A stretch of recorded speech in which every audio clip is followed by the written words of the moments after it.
একটা প্রোডাকশন হাউসের কথা বলবো, তারা এবছর পুজো একটা মুভি আনছে, সে বিষয়ে যাচ্ছি। তার আগে বলি, যেখানে বাংলা সিনেমাকে নিয়ে সিরিয়াল বলা, ক্রিটিসাইজ করা, অন্য ধরনের সিনেমাকে একটু অন্য চোখে দেখা, আর্ট ফিল্ম, তারপরে মাল্টিপ্লেক্স সিনেমা শহরের দর্শকের জন্য এই ধরনের তকমা লাগিয়ে দেওয়া হচ্ছে, সেই জায়গায় দাঁড়িয়ে বছরের পর বছর একটা প্রোডাকশন হাউস তারা ঠিক একই ধরনের সিনেমা করে যাচ্ছে এবং ইকুয়ালি সাকসেস পাচ্ছে। আমি যে প্রোডাকশন হাউসের কথা বলছি তাদের নাম হচ্ছে উইন্ডোজ প্রোডাকশন।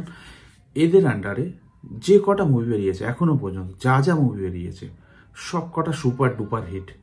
যেখানে অন্যান্য বাংলা সিনেমা মুখ থুবড়ে পড়ে যাচ্ছে, মানে উঠতে পারছে না, কালেকশন নেই, কিছু নেই, ক্রিটিসাইজ হচ্ছে, সেই জায়গায় এরা বছরের পর বছর সাকসেসফুল সিনেমা বানিয়ে যাচ্ছে, তাও আবার একটু ভিন্ন স্বাদের।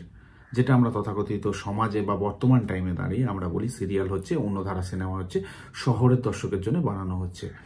এরা বহু কাল ধরে এই একই ফর্মুলা ইউজ করছে। ফর্মুলাটার ধাঁচ এক, কিন্তু প্রেজেন্টেশন আলাদা, গল্প আলাদা, কিন্তু থাকছে সম্পর্ক রাসায়ন। তো সেই জিনিসটাকে এরা মেনটেন করে পারিবারিক ঘটনাকে তুলে ধরে, যেটা আমাদের রিয়ালিটি, সেটাকে প্রেজেন্ট করে যাচ্ছে এই উইন্ডোজ প্রোডাকশন।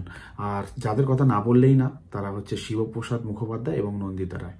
তো এনাদের ডিরেকশনে বছরের পর বছর আমরা নানা রকম এমন সিনেমা দেখে আসছি, এমন ধরনের কন্টেন্ট দেখে আসছি যা পরিবারের সঙ্গে বসে বা বন্ধু বান্ধবের সঙ্গে বসে দেখা যায়। মানে এমন একটা সিনেমা আপনি সবার সঙ্গে বসে দেখতে পারবেন, এক কথা যদি বলা হয়।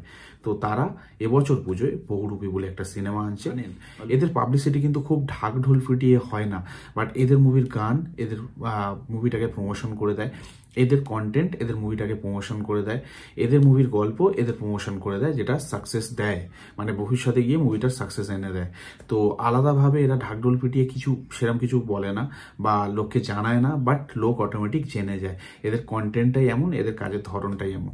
তো এখানে আবির চ্যাটার্জি রয়েছে, রীতাবরী চক্রবর্তী রয়েছে, শিবপ্রসাদ মুখোপাধ্যায় রয়েছেন, তারপরে কৌশানী রয়েছেন। কৌশানীকে একটা অন্য চরিত্রে আমরা দেখবো অনেক দিন বাদে। এদের কাস্টিং যাই হোক, লোকেশন যাই হোক, অন্যান্য জিনিস যাই হোক না কেন, কিন্তু এদের গল্প বলার ধরন যেটা থাকে সেটা মানুষ রিলেট করতে পারে। কারণ সাধারণ মানুষের দৈনন্দিন জীবনের যা ঘটনা, সাংসারিক জীবনের যা ঘটনা, সেটাকেই এনারা তুলে ধরেন, আর সেটা খুব ভালোভাবে প্রেজেন্ট করেন, যেটা মানুষ রিলেট করতে পারে।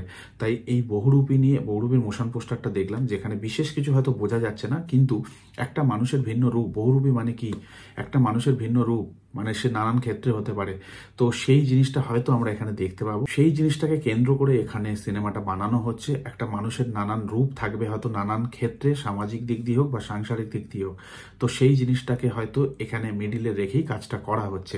আর শিবপ্রসাদ বাবু একজন ভালো ডিরেক্টরের সঙ্গে সঙ্গে একজন ভালো অ্যাক্টর, আগেও আমরা দেখেছি। তো এক্ষেত্রে ওনাকে গোপ ছাড়া আমরা দেখছি একটা অন্য ধরনের রূপ ওনার ক্যামেরায় ধরা পড়ছে। তো সেক্ষেত্রে এই লোকটার অ্যাক্টিং স্কিল নিয়ে আমার কোনো কিছু বলার নেই। আপনারা দেখেছেন, যারা দেখেছেন তারা জানেন কতটা ন্যাচারাল ইনি, কতটা ন্যাচারাল। মজার ব্যাপার হচ্ছে ইনি উইন্ডোজ প্রোডাকশনের বাইরে গিয়ে কখনো কোনো অ্যাক্টিং করেন না, বা একটা রিসেন্ট ইন্টারভিউ দেখছিলাম উনি বলেছেন করবেন না। তো উইন্ডোজ প্রোডাকশনের আন্ডারে যদি ডিমান্ড থাকে তো সে কাজ করবে। একবার ভাবুন, এই লোকটা যদি অন্য প্রোডাকশন হাউসে কাজ করা আরম্ভ করে, মানে আমার মনে হয় উনি যে জায়গায় পৌঁছাবেন, খুব কম লোক সেই জায়গায় পৌঁছাতে পারবেন। এনার মধ্যে সেই লেভেলে পোটেনশিয়াল রয়েছে অ্যাজ অ্যান অ্যাক্টার। কারণ ভালো ডিরেক্টর, তাই তার চিন্তাভাবনায় ভালো অ্যাক্টিং ফুটে ওঠে। অবভিয়াসলি অ্যাক্টর ভালো না হলে ডিরেক্টর কি করে হবে? এখানে তাদের অ্যাক্টিং করতে হয়, তারপরে সেটাকে মানুষকে দিয়ে, মানে অন্যান্য অ্যাক্টরকে দিয়ে তিনি করান। তো তিনি অবশ্যই একজন ভালো অ্যাক্টর, কিন্তু যখন স্ক্রিনে দেখি, মানে ইনি যে ডিরেক্টর সেটা আমরা ভুলে যাই, একজন অ্যাক্টরকে আমরা দেখি। তো তাই বলছি, যদি অন্য প্রোডাকশন হাউসে উনি কাজ করেন বা কাজ করতে শুরু করেন, উনি একজন বিরাট বড় মাপের, অবশ্যই উনি বড় মাপের অ্যাক্টর, আমি সেটা বলছি না, বাট কিন্তু যেহেতু একটা নিজের গণ্ডির মধ্যে নিজেকে আটকে রেখেছেন, সেটা থেকে তিনি বেরোতে পারবেন, অনেক বড় জায়গায় পৌঁছাতে পারবেন। তো যাই হোক, বহুরূপীর মোশন পোস্টারটা দেখলাম, ভালো লাগছে। এখানে বিশেষ কিছু হয়তো বোঝা যাচ্ছে না, ফেস টু ফেস হচ্ছেন দুটো ক্যারেক্টার। আর বহুরূপীর নামটা থেকেই বুঝতে পারছি আমরা যে এখানে মাল্টিপল ক্যারেক্টার সেট আমরা দেখতে পাবো। তো যেটা শিবপ্রসাদ মুখার্জি প্লে করছেন।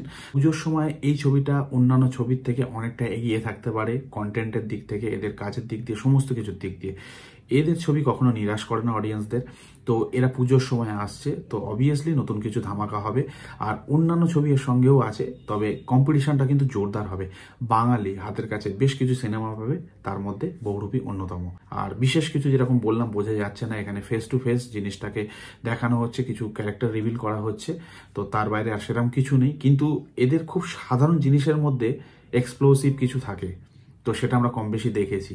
তো সেটা মুভির সময় আমরা বুঝতে পারি, যেরকম প্রথমেই বললাম, এরা বিশেষ কিছু ঢাকঢোল পেটে না, কিন্তু যখন আসে তুফান তুলে দেয়। তো যাই হোক, মোটামুটি এখানেই এই ভিডিওটা শেষ করছি। আপনাদের এই মোশন পোস্টারটা কেমন লাগলো বা এই মুভি নিয়ে আপনাদের কি চিন্তা ভাবনা, সেটা আপনারা কমেন্টে জানাতে পারেন।